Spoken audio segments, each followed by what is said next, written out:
Good morning, friends. Today we are going to discuss the last bit of the sixth chapter, that is 6.5 heat exchangers.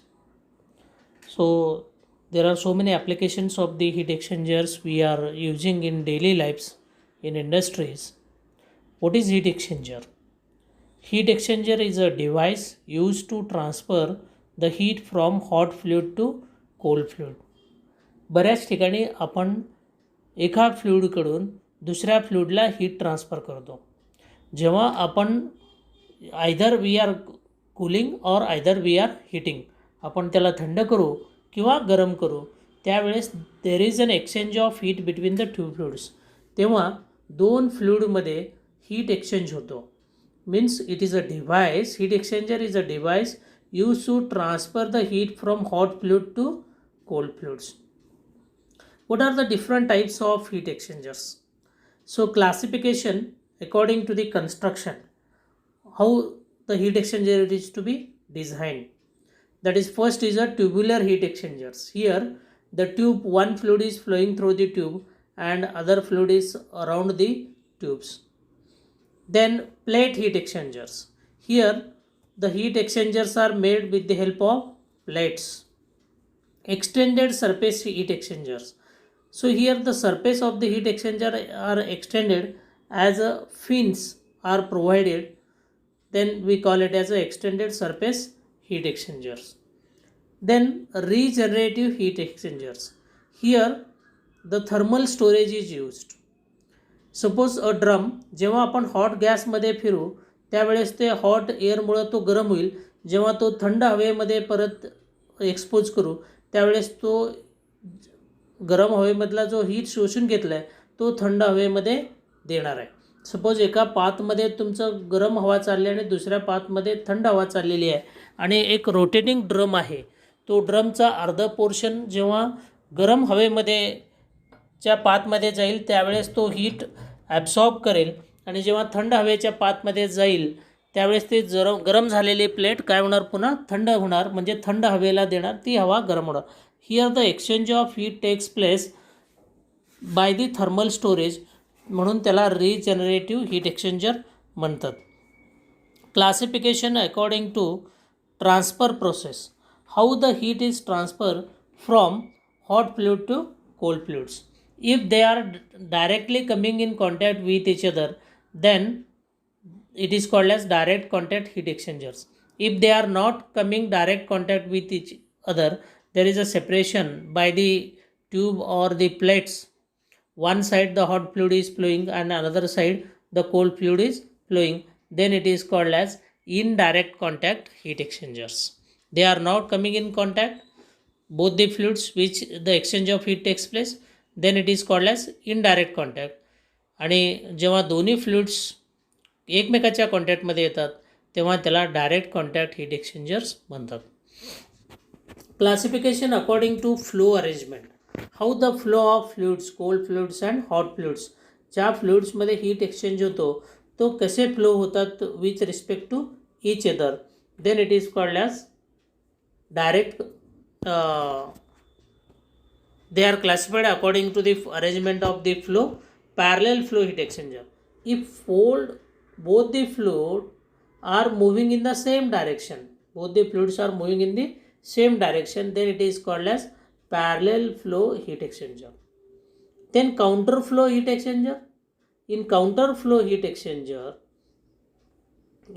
flow heat exchanger, so one fluid is flowing in upward direction, then another fluid is flowing in downward directions. Hot fluid जर वर जात असेल तर cold fluid खाली येऊ लागला, means they are moving in opposite direction, then it is called as counter flow heat exchangers. The next is cross flow heat exchanger. In cross flow heat exchangers, suppose the heat is flowing in this direction, the others are flowing, so they are flowing in cross directions, then it is called as what? Cross flow heat exchangers. They are flowing perpendicular to each other. Then according to the classification, according to the pass, how many times they come in contact with the hot fluids.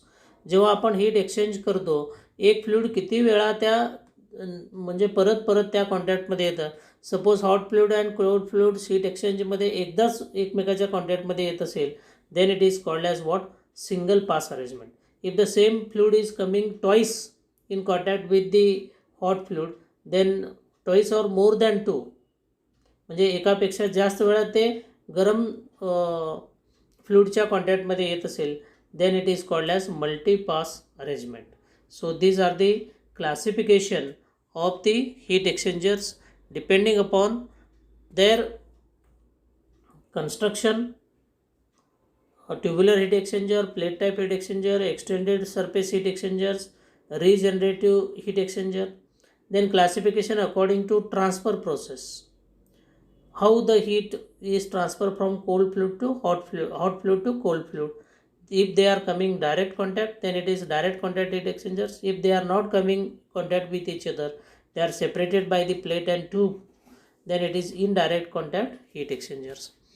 So how the flow of fluids, both the fluids, hot and cold fluid, takes place? If they are moving in same direction, then it is parallel flow heat exchangers. If they are moving in opposite directions, then it is counter flow heat exchangers. If they are moving in cross with each other, then it is cross flow heat exchanger. So according to the pass, number of pass, so the cold fluid comes once in a hot fluids in contact with each other, then it is single pass. If there are more than one, it comes in contact with the heat exchangers, then it is called as multi-pass arrangement. So why we should study these heat exchangers?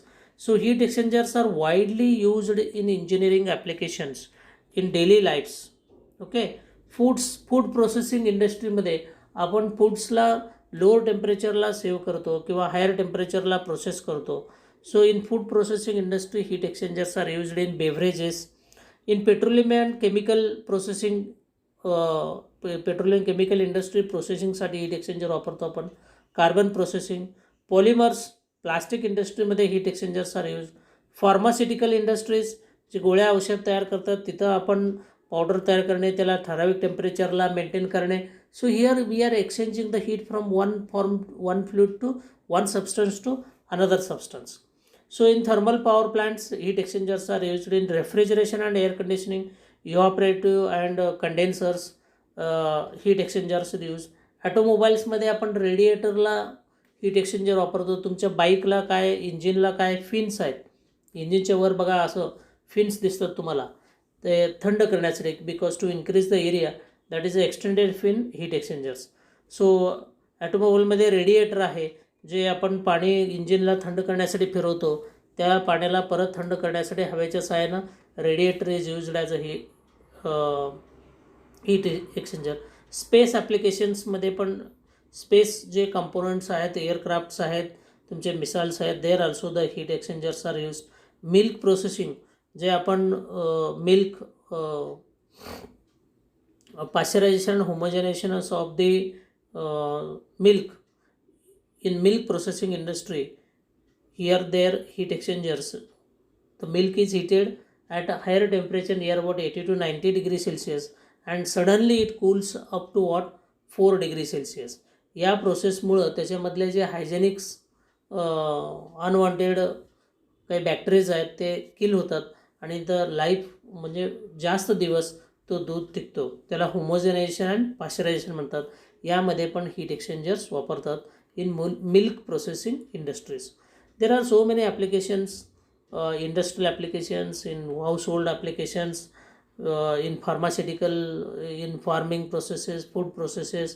The heat exchangers are used to exchange the heat between two fluids. Then now we'll see some heat exchangers, their construction and working. पहिला आहे जो general commonly used for large capacity plants, shell and tube type heat exchangers. हा indirect type heat exchanger आहे. इथं direct कॉन्टॅक्टमध्ये fluid एकमेकाच्या कॉन्टॅक्टमध्ये येत नाही. In shell and tube heat exchanger consist of large number of tubes. इथे बरेच नंबर ऑफ ट्यूब्स आहेत तिथे सगळे बघा. हे these are large number of tubes. They having parallel arrangement, असं पॅरल एक बंडल केलेलं आहे अरेंजमेंट इनसाइड द सेल. हा सेल आहे, या सेलमध्ये हे ट्यूब्स काय केलेले आहेत, होल्ड केलेले आहेत. Okay, connected to a plates called the tube shell. The whole assembly is called bundle of tubes. The shell should be house of all the tubes and it should be leakage free. म्हणजे इथं आतमध्ये जे fluid चाललं आहे तो या साईडला येणार नाही. It is tightly hold. It is closed on both sides. या ट्यूब बंडलला दोन्ही साईडला काय केलेलं आहे, दोन्ही साईडला क्लोज केलेलं आहे. On both sides the one fluid flow inside the tube, it is called tube side flow. या ट्यूबमधून जे फ्लूइड चाललेलं आहे, म्हणजे ट्यूबमधून एक फ्लो चालला आहे. So here it is going, that is the tube side flow. आणि ट्यूबच्या बाहेर जी आहे fluid and the other one which is flows outside the tube known as shell side fluid.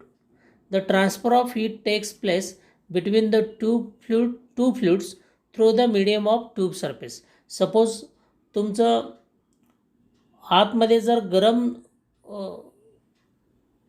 जात असेल फ्लूइड, तर काय होणार, हे ट्यूब गरम होणार आणि ट्यूबच्या बाहेर जे थंड फ्लूइड आहे तो फ्लूइड काय होणार, गरम होणार. कोल्ड फ्लूइड म्हणजे इथून तुमचा फ्लूइड आत जाईल आणि या बंडलच्या सराउंडिंगला असल्यामुळं आतमधून गरम फ्लूइड चालला आहे. सो असं येऊन परत या ट्यूबमधून किती वेळा चाललं कॉन्टॅक्टमध्ये येणार, एकदा इकडे जाताना आणि एकदा इकडे येताना. म्हणजे टू पास कंडेन्सर आहे हा. दोनदा तो गरम ट्यूब पाण्याच्या कॉन्टॅक्टमध्ये येतो. So the transfer of heat takes place between the two fluids through medium of tube surfaces. Naturally heat flows takes place from hot fluid to cold fluid. The arrangement of inlet and outlet for hot and cold fluids is as shown in figure. Okay.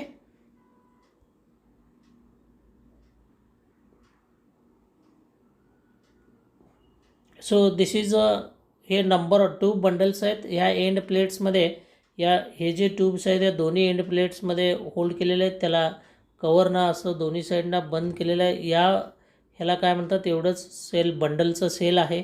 इकडून तुमचा hot fluid येतो, या ट्यूबमधून जातो, या साईडला जाईल, परत इथून असं घुसून इकडून असं या साईडला येईल आणि गरम होऊन हॉट फ्लूइड बाहेर जाईल. सो इथून कोल्ड फ्लूइड आत जाईल, तुमच्या या बंडलच्या बाहेर असणार आहे. जेव्हा ट्यूबमधून हॉट फ्लूइड जाईल तो सरफेस गरम होईल, त्या सरफेसच्या कॉन्टॅक्टमध्ये हॉट फ्लूइड येईल, कोल्ड फ्लूइड येईल. त्यामुळे हीट ट्रान्सफर होईल hot fluid to cold fluid आणि ही फ्लूइड गरम होऊन बाहेर जाईल.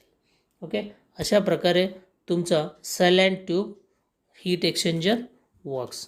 And this is used generally between the liquid and gas medium. Okay.